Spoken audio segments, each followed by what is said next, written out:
다음으로 상대 습도에 대해서 이야기를 하겠습니다.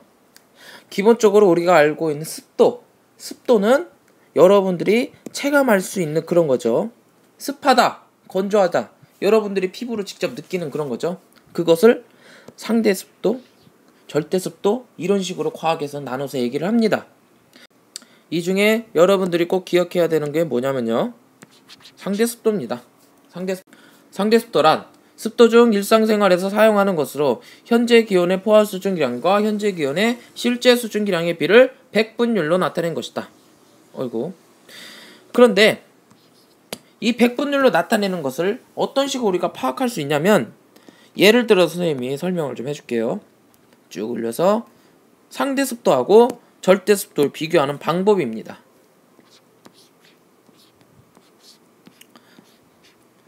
뭐예요? 박스죠. 박스입니다. 그런데 이 박스에는요, 최대 12개의 사과 상자가 들어갑니다.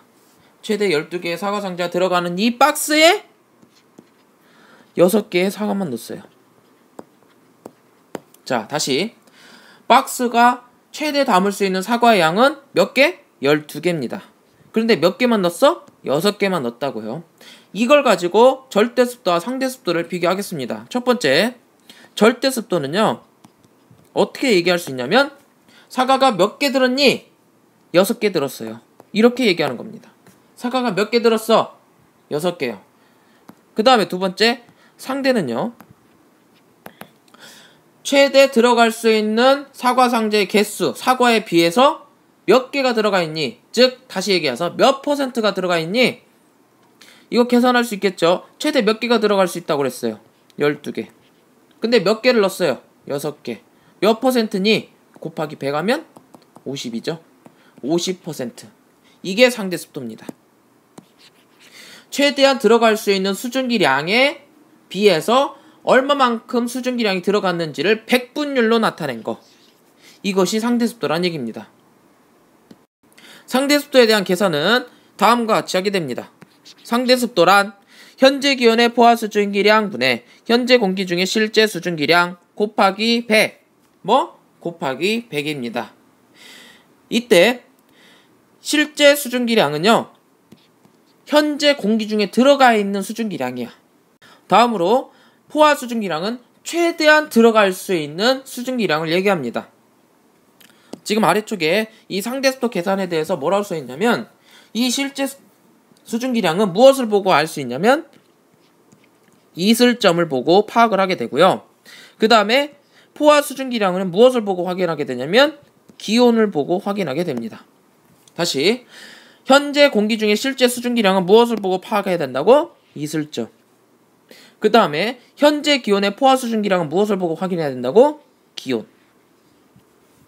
그럼 만약에요, 상대 습도를 구한다고 쳐. 우리가 구한다고.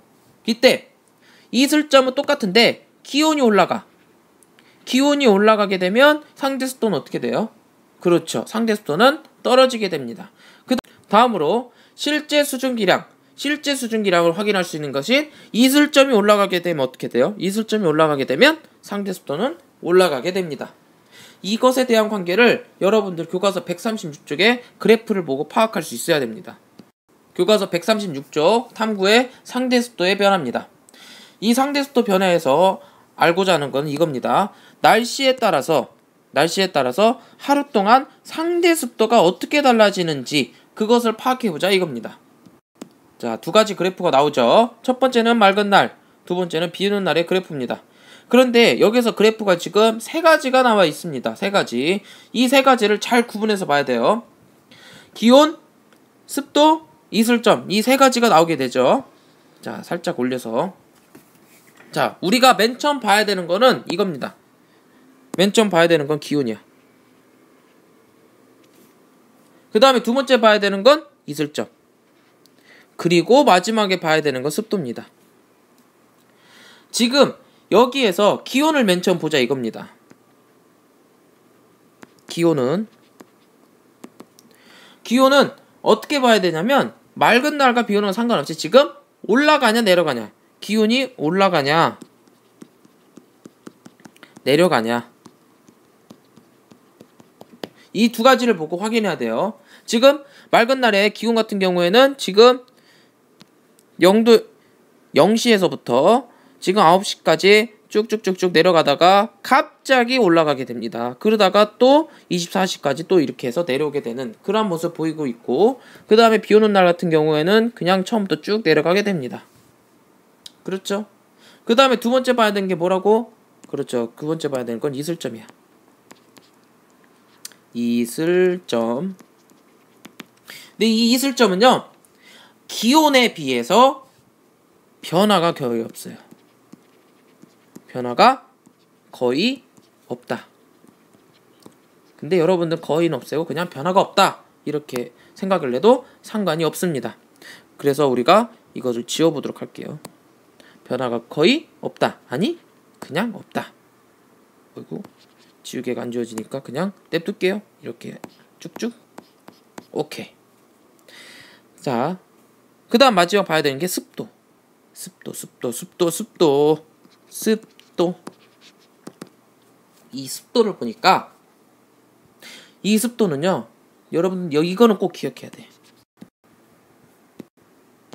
정리하기 1번입니다. 맑은 날, 비 오는 날, 이슬점이 높은 날은 언제고 하루 종일 이슬점의 변화는 어떤가? 정답은 다음과 같습니다. 비 오는 날. 여러분은 교과서 136쪽을 보면 확인할 수 있겠지만 이슬점 둘 중에 어디가 높아요? 비 오는 날이. 파란색 그래프는 비 오는 날이 높다. 그리고 선생님 아까도 얘기했지만 이슬점의 변화는 거의 없다. 근데 거의 빼도 돼. 그냥 이슬점 변화는 없다. 이렇게만 생각해도 됩니다.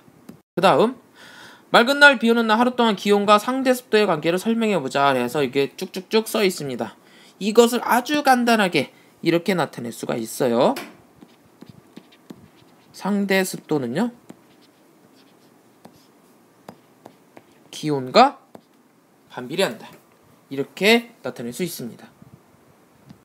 그래프에 대해서 다시 한번 정리를 할게요. 맑은 날이든 비 오는 날이든 상관없어. 지금 그래프를 딱 봤을 때 이 파란색 선인 이 이슬점은요, 지금 기온에 비해서 혹은 상대 습도에 비해서 변화가 없어요. 거의 변화가 없어. 그렇다는 얘기는 뭐냐면 공기 중의 수증기량이 거의 일정하다는 얘기입니다. 공기 중에 있는 수증기량이 변화가 없다는 얘기예요. 그런데 지금 시간에 따라서 기온 차이가 어마무시하게 나타나게 됩니다. 그래서 이 기온과 상대 습도의 관계를 봐야 된다 이거예요. 그래서 이 두 가지의 관계를 선생님이 간단하게 식으로 정리를 해줬죠. 기온과 상대 습도는 어떻게 한다? 반비례한다. 그래서 풀어서 얘기하면 기온이 높아지면 상대 습도는 낮아지고 기온이 낮아지면 상대 습도는 높아진다. 이렇게 두 줄로 정리를 하게 됐습니다. 우리가 마지막으로 봐야 될 거는 습도계입니다. 첫 번째는 건수급 습도계고요. 그 다음에 두 번째는 모발 습도계인데, 이 건수급 습도계 같은 경우에는 학습지를 통해서 확인을 해보도록 하고 어떻게 활용을 하는지, 우리가 지금 봐야 될 거는 모발 습도계입니다. 모발 습도계 같은 경우에는 어떻게 활용하게 되냐면요, 모발의 길이를 가지고 활용하게 돼요. 모발의 길이요. 이 모발의 길이는 습도에 따라 달라지게 됩니다. 첫 번째, 습도가 올라갈 때는요, 모발의 길이가 늘어나요. 그 다음에 두 번째, 습도가 낮아질 때는 모발의 길이가 이렇게 작아집니다. 그래서 모발의 길이가 늘어나냐 줄어드느냐에 따라서 습도를 대략적으로 측정할 수 있다. 이러는 게 바로 모발 습도계의 예입니다. 여기까지가 교과서 137쪽까지의 내용이었습니다. 다음 시간에는 물방울이 높은 곳에 떠 있어 라는 소단원의 주제를 가지고 얘기를 할게요. 무엇에 대해서 얘기하냐면 구름에 대해서 얘기하는 거야. 구름의 발생 원리, 그리고 구름을 어떻게 만들어 볼 수 있는지 실제로 다음 시간에도 실험을 해보게 될 겁니다. 알겠죠?